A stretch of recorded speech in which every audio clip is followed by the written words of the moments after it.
어느 날 인터넷에서 충격적인 경매가 시작됐습니다. 경매가는 4억 5천만 원. 낙찰자는 입찰받은 상품을 언제 어디서든 자신 마음대로 할 수 있었는데요. 그 상품의 정체는 바로 이제 20살이 된 영국의 모델이었죠. 이건 그녀의 인생에 있어서 일생일대의 기회였습니다. 영국에서 모델로 활동하는 클로이는 2017년 4월 에이전트로부터 이탈리아의 안드레 라치오라는 사진작가로부터 연락을 받았다는 이야기를 듣게 됐죠. 안드레 라치오는 모터바이크 회사와 계약된 사진 촬영을 했고 그 사진의 모델로 클로이를 쓰고 싶다고 하며 촬영 장소인 파리로 그녀를 초대했습니다. 늘상 잡지에서 상의를 털이하는 노골적인 사진만 찍던 글래머 모델 클로이에게 패션의 수도인 밀라노에서 찍게 될 사진들은 어쩌면 커리어의 전환점이 될 만한 일이 될 수도 있었죠. 안드레 측에선 촬영 날짜를 4월로 잡았고 런던에 있던 클로이는 부푼 마음으로 파리로 향했습니다. 그런데 촬영 직전 클로이의 에이전트인 필 그린에게 연락을 해 파리에 있는 스튜디오에 강도가 들었다고 했죠. 그래서 어쩔 수 없이 촬영 날짜를 미루고 장소를 밀라노에 위치한 스튜디오로 변경을 한다는 겁니다. 촬영 직전에 갑자기 이런 일이 생긴 게 불안하긴 했지만 그때까지만 해도 클로이는 별일 아니라고 자신을 다독였습니다. 안드레 측에선 장소가 갑자기 바뀐 것에 대한 사과를 하며 클로이가 밀라노에서 머물 동안 묵을 호텔과 더불어 지낼 때 필요한 물건들과 식사까지 전부 책임지겠다고 했기 때문에 그저 촬영이 아예 캔슬된 게 아니라 다행이라 생각했죠. 그렇게 클로이의 촬영 날짜는 7월 11일로 정해졌고 드디어 다가온 운명의 날, 클로이는 밀라노로 향했죠. 그런데 11일 저녁 에이전트인 필 그린은 가슴이 철렁 내려앉는 연락을 받게 됐습니다. 딸이 연락이 안 돼요. 그렇게 말한 건 클로이의 어머니인 비타였는데 비타는 클로이가 지금까지 연락이 안 된 적은 단 한 번도 없었는데 촬영을 하러 가선 전화도 문자도 전혀 받지 않아서 불안하다고 했죠. 불안해지기 시작한 건 그 말을 들은 필도 마찬가지였습니다. 필은 뭔가 잘못됐다는 생각으로 사진작가인 안드레에게 연락을 했지만 무슨 일인지 그 또한 묵묵부답이었죠. 필은 급히 항공사에 전화를 걸었고 영국으로 돌아오는 비행기 탑승 수속 명단에 클로이의 이름이 없다는 걸 확인했습니다. 결국 비타는 경찰에 신고를 했죠. 그저 이 모든 게 촬영이 너무 힘들어서 클로이와 안드레 모두 연락을 받지 못했던 것이길 바라며 말입니다. 하지만 다음 날인 12일 아침 그 바람을 산산조각 내는 메일이 필에게 날아왔는데요. 메일의 내용은 이러했죠. 클로이는 우리가 데리고 있다. 만약 너희가 몸값으로 30만 유로를 보내지 않는다면 우린 클로이를 다크웹에 경매로 올려 노예로 팔아버릴 것이다. 어쩌면 러시아 마피아가 클로이를 사갈 수도 있겠지. 메일을 보낸 이는 자신들을 블랙데스, 일명 흑사병이라 칭했고 루마니아 인신매매 조직이라 말했습니다.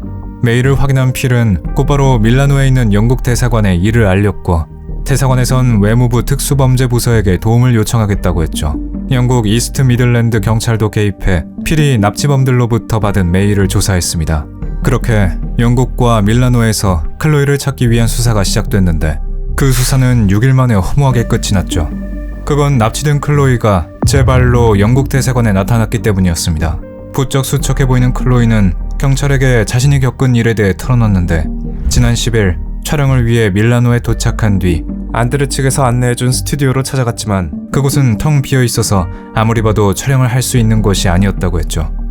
그런데 그녀가 뭔가 잘못됐다는 걸 느꼈을 때 가면을 쓴 남자가 나타나 클로이의 입을 막았고 그 순간 팔에 따끔거리는 통증이 느껴지더니 그대로 정신을 잃었다고 합니다. 그 후 클로이는 땀에 흠뻑 젖은 채 눈을 떴는데 아주 좁은 곳에 갇혀있는 것처럼 몸이 움직이지 않았고 사방이 캄캄해 이곳이 어딘지 알 수 없었지만 순간 차의 움직임이 느껴지고 라디오 소리가 작게 들리는 것으로 자신이 차 안에 있다는 걸 깨달았죠.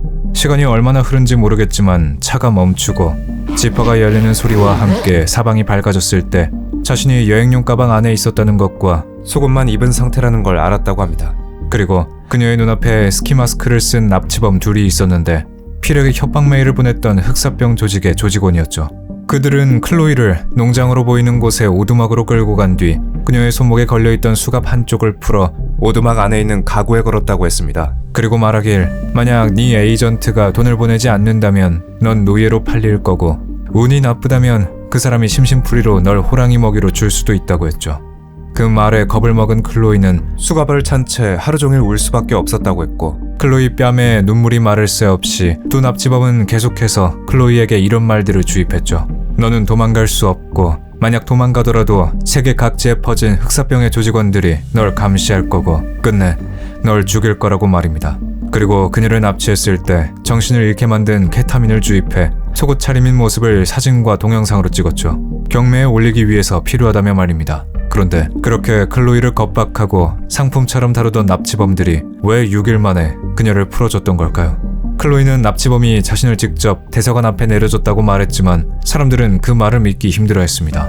그리고 얼마 뒤 납치 사건을 계속해서 조사를 하던 경찰은 한 CCTV에서 황당한 장면을 찾게 되는데 어느 마트 안에서 두 남녀가 사이좋게 손을 잡고 쇼핑을 하는 모습이었죠. 그건 그저 커플이 평범하게 데이트를 하는 것처럼 보였지만 문제는 그 둘 중 한 사람이 바로 납치를 당했던 당시의 클로이였다는 겁니다.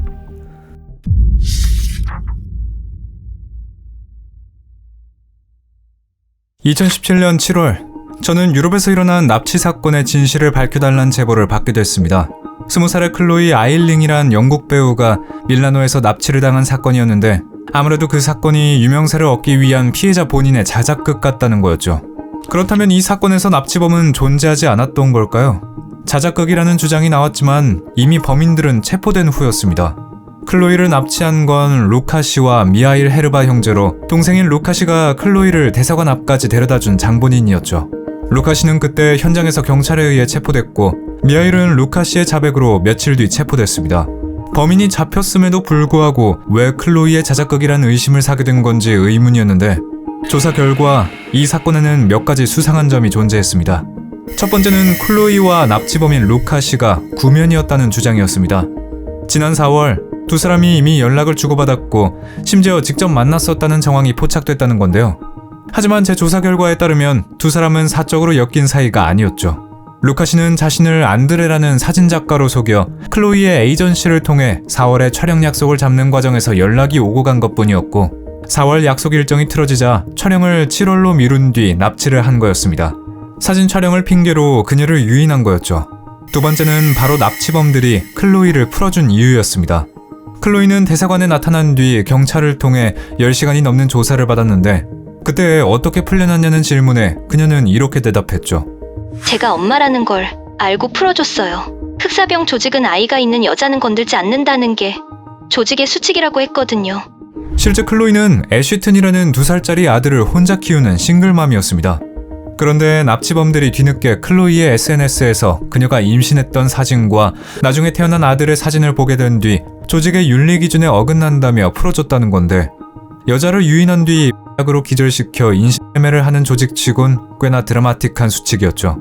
또한 이전에 클로이를 유인하기 위해 그녀에 대해 기본적인 조사만 했더라면 바로 알 수 있는 사실을 어떻게 납치 이후에 알게 된 걸까요?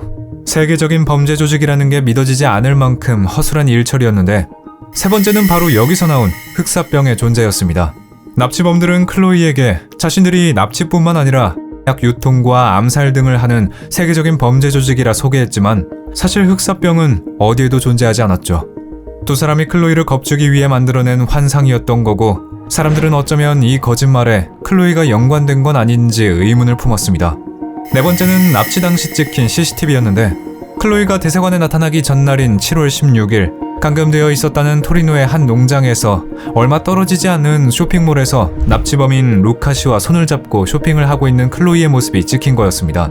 이 영상이 공개됐을 때 사건을 지켜보던 대중은 물론이고 경찰과 검찰도 클로이를 의심하게 되었습니다. 이탈리아 검찰 소속의 한 검사는 클로이를 과장과 거짓말을 즐기는 허언증 환자라 표현하기도 했죠. 확실히 이 부분에선 클로이의 설명이 필요해 보였고 저는 직접 클로이를 만나 납치범의 손을 잡게 된 이야기를 들을 수 있었습니다. I couldn't flee because firstly he was armed, but it's not just because of him. I was completely brainwashed into thinking that there's a whole massive crime organisation against me. So even if I was successful in fleeing, even if I got back to my house, I would still be killed. 클로이는 납치범의 손을 잡았던 게 자신의 생존 수단 중 하나라고 설명하며 납치 당시의 상황을 자세하게 이야기했습니다. 납치를 당하고 다음날 납치범 중 클로이에게 먼저 다가온 건 동생인 루카 씨였다고 했죠. 루카 씨는 수갑으로 가구에 묶여있던 클로이에게 자신과 함께 침대에서 자지 않겠냐고 물었다고 했습니다. 그때 클로이는 겁에 질려 그냥 여기에 묶여있겠다는 대답을 했다고 했지만 그 이후에도 루카 씨는 그녀에게 단순 납치범 같지 않은 관심을 보였다고 했죠. 그리고 클로이는 살아남기 위해 그 관심을 이용했다고 했습니다. 그곳에서 벗어나기 위해 루카시에게 순종적으로 행동했고 클로이가 마음을 여는 척하자 루카시는 그녀에게 옷을 주거나 식사를 하게 해주는 등의 호의를 베풀었다고 했죠. 클로이는 루카시가 성적인 관계를 요구하진 않았지만 캣빈을 맞아 무기력해진 그녀의 몸을 만졌고 성적인 의미의 대화를 계속해서 꺼냈다고 했습니다.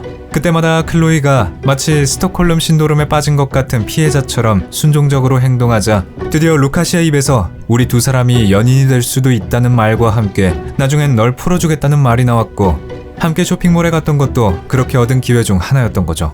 루카시는 납치 당시 잊어버린 클로이의 신발을 사주겠다며 그녀를 데리고 쇼핑몰로 갔다고 했습니다.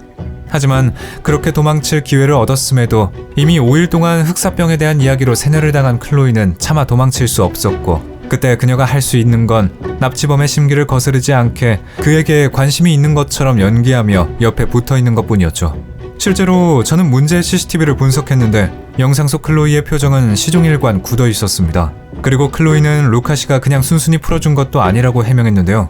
루카시는 클로이를 대사관으로 데려가기 전 자신이 사실 조직을 떠날 예정이고 조직을 떠날 때 간부들에게 4억이 넘는 돈을 바쳐야 한다면서 너를 풀어줄 테니 그 보답으로 5만 유로의 비트코인을 보내달라고 했죠.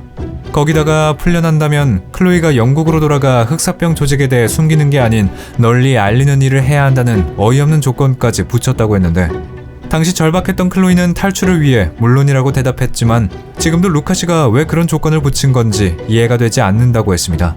그럼에도 불구하고 많은 사람들은 여전히 클로이가 자신의 납치 사건을 계획했다고 믿었습니다. 앞서 말한 의문들 이외에도 납치범 루카시의 컴퓨터에서 영국인 모델이 납치됐다는 것을 기자에게 알리는 메일이 발견된 사건을 포함해 수상한 정황들이 많이 남아있었지만 무엇보다 사람들이 클로이의 자작극이라고 생각하게 만들었던 것은 바로 그녀의 피해자답지 않은 당당함이었죠. 사람들은 납치 피해자이면서 카메라 앞에 거의 헐벗은 모습으로 나타나는데 주저하지 않고 오히려 적극적인 그녀의 모습을 의아하게 생각했습니다. 이 논란에 대해 클로이는 자신은 그저 죽을 뻔한 고비를 넘겼고 집으로 돌아오는 게 기뻐서 웃은 것뿐이라고 설명했죠. 그러나 심지어 초기에 사건을 조사한 경찰 측에서도 클로이가 사건 조사에 협조를 잘 하지 않고 진술이 계속해서 바뀐다며 그녀를 의심했는데요. 그런데 납치범이 잡힌 뒤에 막 재판이 진행되고 있을 때 저는 김영사를 통해 충격적인 이야기를 듣게 됐죠. 그건 루카시가 사실 자신과 클로이는 연인이며 자신은 클로이의 모델 커리어를 돕기 위한 프로젝트에 참여했다고 증언했다는 겁니다. 이 모든 납치 사건이 그녀의 유명세를 알리기 위한 프로젝트라는 거죠. 그리고 얼마 뒤 이번엔 클로이가 한 토크쇼에 나와서 루카시의 증언에 반박하는 자신의 입장을 밝혔다는 소식을 듣게 됐는데요. I think that's because the way the papers portray the story and also because of the way I look. So Michael has obviously seen the papers doubt my story and therefore his lawyer is going to find anything they can to stop him from getting extradited, but the evidence is so strong against both of them that him lying is not going to go to his advantage. 그녀는 자신을 피해자답지 않은 피해자로 만든 미디어에 출연해 곧 진실이 밝혀질 거라고 말했습니다. 유명세를 위해 납치극을 꾸몄다는 영국 모델의 이야기는 재판을 통해 끝내 자작극이 아닌 진짜 납치 사건으로 종결되었습니다. 클로이의 몸에선 당시 범인들에 의해 맞은 캣빈 주사 자국이 발견되기도 했고 그녀가 납치극을 꾸미기 위해 범인들과 내통했다는 증거가 전혀 나오지 않았기 때문이었죠. 그리고 심리 전문가들은 클로이가 자신의 여자친구라 주장한 루카시를 나르시스트적인 과대망상가라고 평가했습니다. 허구로 만들어낸 흑사병 조직에 대해 갑자기 앞뒤가 안 맞게 정의로운 수칙을 들먹이며 클로이를 풀어주겠다는 것도 납치 후에 호감을 느낀 클로이의 환심을 사고 그녀에게 있어 영웅이 되기 위한 행동이었다는 거죠. 그렇게 헤르바 형제는 유죄를 선고받았고 루카시는 최대 25년의 징역을 선고받은 뒤 나중에 16년으로 감형을 받았습니다. 하지만 납치범들의 유죄가 선고되고 클로이가 사실을 말했다는 게 증명이 됐음에도 불구하고 사람들은 피해자인 클로이가 대중매체에 나와서 활발하게 인터뷰를 하는 모습을 보고 7년이 지난 지금도 그녀에 대한 비난이 이어졌죠. SNS엔 트렁크 안에 들어간 사진을 찍어 납치 당시 여행 가방에 갇혀있던 클로이를 조롱하는 사람들도 있었고 재판 이후 토크쇼에 초대된 클로이에게 공격적인 질문을 하는 호스트도 있었습니다. 그런 반응에 클로이는 이렇게 대응을 했는데요. If I was just a normal person, teacher, then they wouldn't make those assumptions. They would be treated a lot more seriously. I'm not going to change what I look like because I was kidnapped. 이후 클로이의 경험은 드라마화까지 되었습니다. 클로이는 자신의 경험이 다른 사람들에게 도움이 되길 바란다고 밝혔는데요. 해당 드라마의 작가는 피해자가 어떤 모습으로 대중 앞에 나서야 하는지에 대한 선입견을 되돌아보는 계기가 되길 바란다고 인터뷰했죠. 실제로 클로이는 카메라 앞에서 눈물을 보이지 않거나 대중 앞에 나오는 걸 두려워하지 않았고, 납치범에게서 풀려난 뒤에도 대중 시선과 미디어의 농락으로 고통을 받아야 했는데요. 부디 클로이의 바람대로 사람들이 그녀의 경험을 바탕으로 선입견에 대해 한 번쯤 다시 생각하는 기회가 되기를 바랍니다.